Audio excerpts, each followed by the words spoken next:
Hello. Doctor Vs की book आत्मा एक शरीर अनेक में आगे डॉक्टर वीज़ ने बहुत सारे ऐसे अपने पेशेंट्स के केस हमारे साथ शेयर किए हैं जिन्हें पीएलआर पद्धति से ठीक किया गया था। उन्हीं में से एक पहला केस था जॉर्ज का, जो कि एंगर मैनेजमेंट को लेकर था।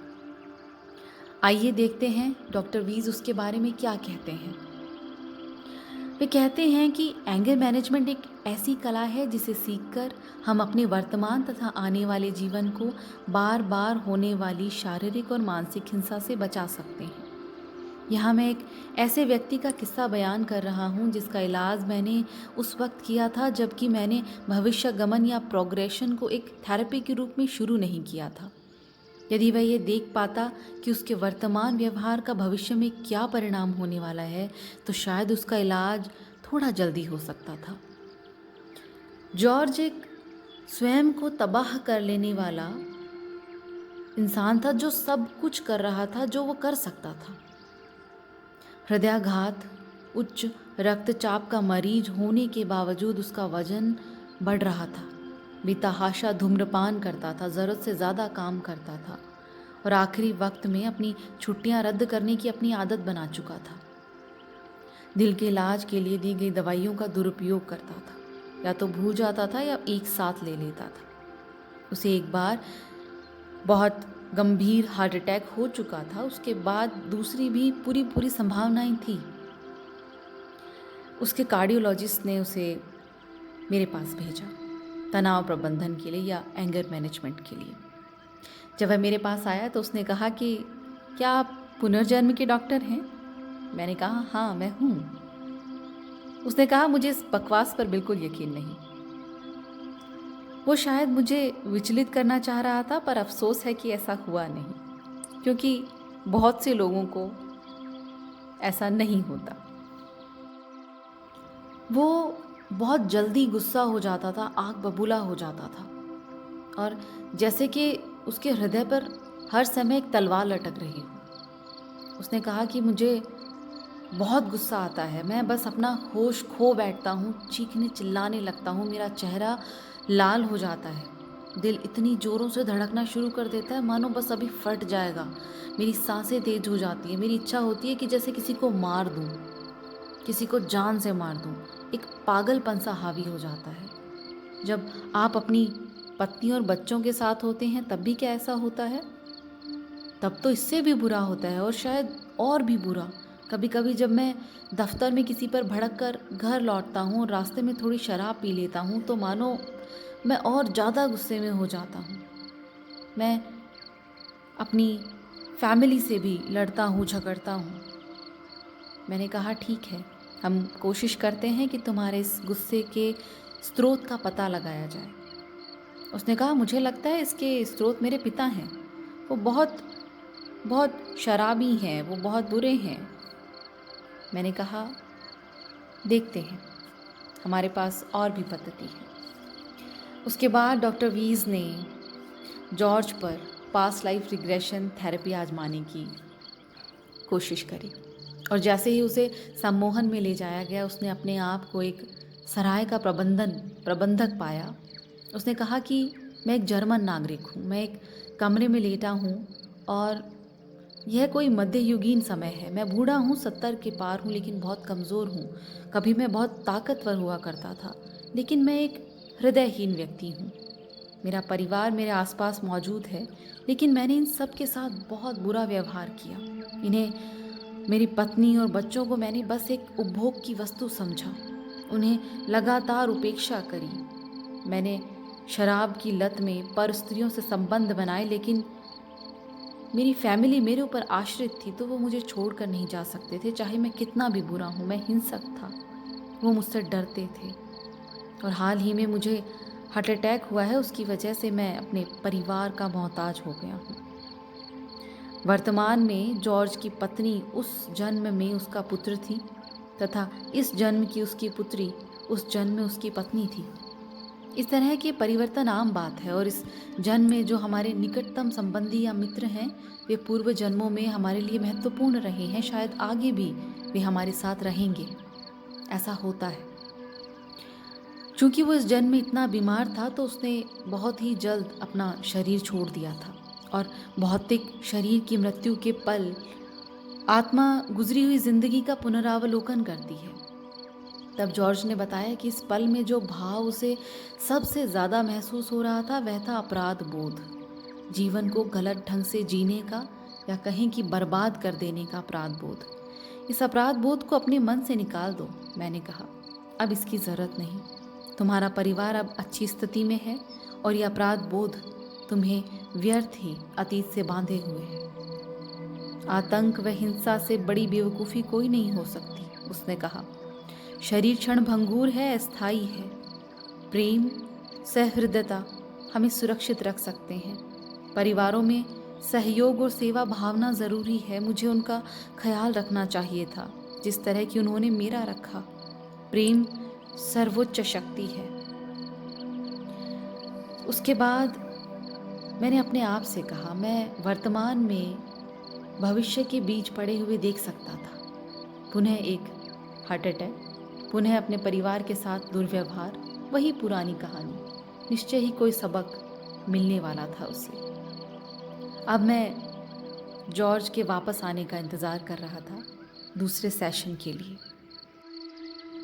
डॉक्टर वीज़ ने जब जॉर्ज को आगे के सेशन में एक और जन्म में जाने के लिए कहा तो उसने 2 जन्मों को जोड़ दिया और वहाँ से हमें पता चला कि किस तरह हमारे कर्म हमारे किसी दूसरे जन्म को इफ़ेक्ट कर सकते हैं। उसने अपने आप को एक मंगोलियाई योद्धा के रूप में देखा था जो असाधारण रूप से शक्तिशाली था, घुड़सवारी में दक्ष था और वो जगह जगह जाकर लोगों को मारा करता था और उनकी धन दौलत इकट्ठा किया करता था। और जिन लोगों को वह मारता था वो मोस्टली निर्दोष नौजवान हुआ करते थे जिन्हें उनकी इच्छा के विरुद्ध जबरन सेनाओं में शामिल कर लिया जाता था। लेकिन इस जन्म में वह बुढ़ापे की मौत मरा और उसे कोई अपराध बोध नहीं था। उसने कोई सबक नहीं सीखा था। इसी के बाद यही कर्म उसे एक दूसरे जन्म में उसके सामने आए जब वो खुद एक फ्रांसीसी 17 वर्षीय सिपाही बना जो प्रथम विश्व युद्ध में लड़ रहा था फ्रांस की ओर से। और उसमें उसने अपनी बाईं भुजा को खो दिया था और वो बहुत ही कम उम्र में मारा गया था। उसका परिवार एक खेतीहर माता पिता के रूप में था और जिस मंगोलियाई जन्म में वह खुद उन नवयुवक लोगों को मारा करता था, अब इस जन्म में वो खुद एक युवा बना था जिसने खुद अपनी ज़िंदगी बहुत कम उम्र में खो दी थी। इस तरह से हमारे कर्म हमारे सामने आते हैं। एक और जन्म में वह एक दुबला पतला सा जापानी समलैंगिक पुरुष बना था जो अपने 30वें दशक में था। वह किसी से प्यार कर बैठा किंतु वह युवक समलैंगिक नहीं था और उसने धोखे से उसके साथ कुछ संबंध स्थापित किए और इस वजह से वो नौजवान शर्मिंदगी से भर गया। और जब दूसरी बार जॉर्ज उससे मिला तो उसने चाकू या तलवार निकाली और सीधे जॉर्ज के सीने में उसके दिल में उतार दी। जॉर्ज इतना दुबला पतला और मरियल था कि उस आक्रमण को सह नहीं पाया और तुरंत दम तोड़ दिया। उसने इस जीवन के पुनरावलोकन के दौरान सीखा कि घृणा, क्रोध और क्षणिक आवेग और शराब की मिलीजुली भावनाएं हैं। उसे एहसास हुआ कि अपने प्रेम को पाने के लिए उसे धैर्य रखना चाहिए था। बजाय उस नौजवान के साथ छल करने के उसे रजामंद साथी का इंतज़ार करना चाहिए था। अपनी समलैंगिकता को सही गलत ठहराने की कोशिश उसने नहीं की किंतु उसकी आत्मा ने किसी के साथ ज़बरदस्ती करके उसकी स्वतंत्र इच्छा के अधिकार का हनन करने का पाप किया था। वर्तमान में ओवरवेट होने का एक कारण यहाँ नज़र आता है।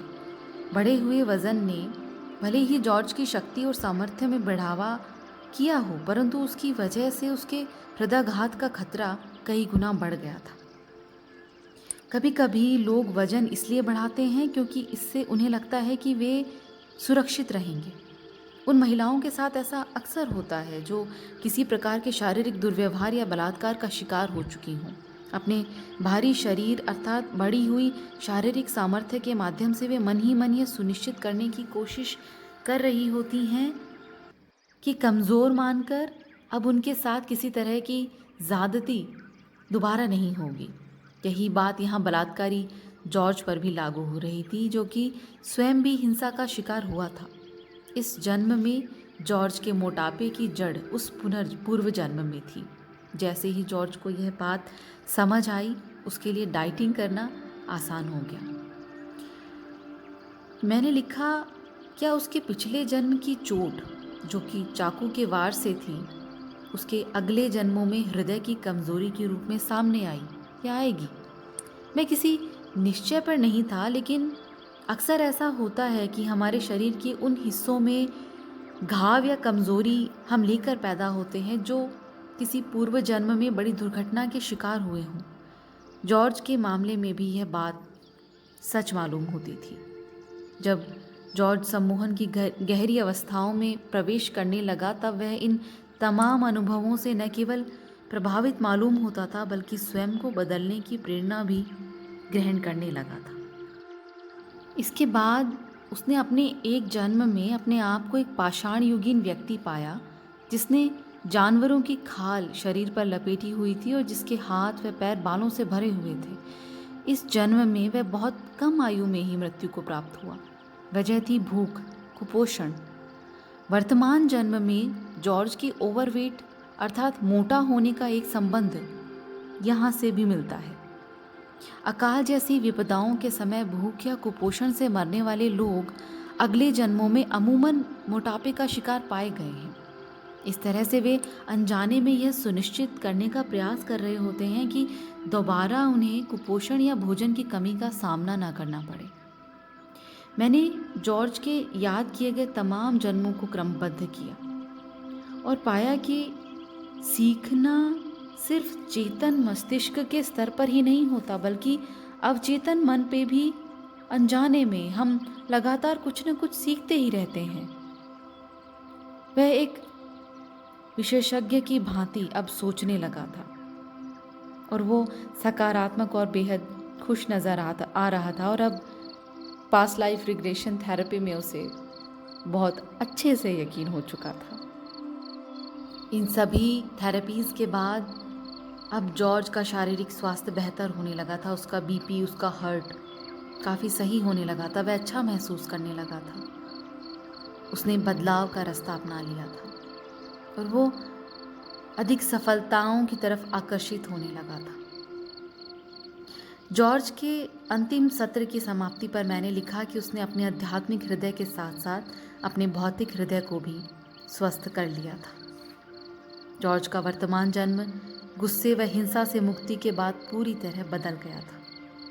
अन्य मरीजों के वर्तमान व पूर्व जन्म यह दर्शाते हैं कि किस तरह जीवन के अन्य दर्जनों आयामों में भी आवश्यक बदलाव करके जीवन को नई दिशा दी जा सकती है। आज के लिए बस इतना ही।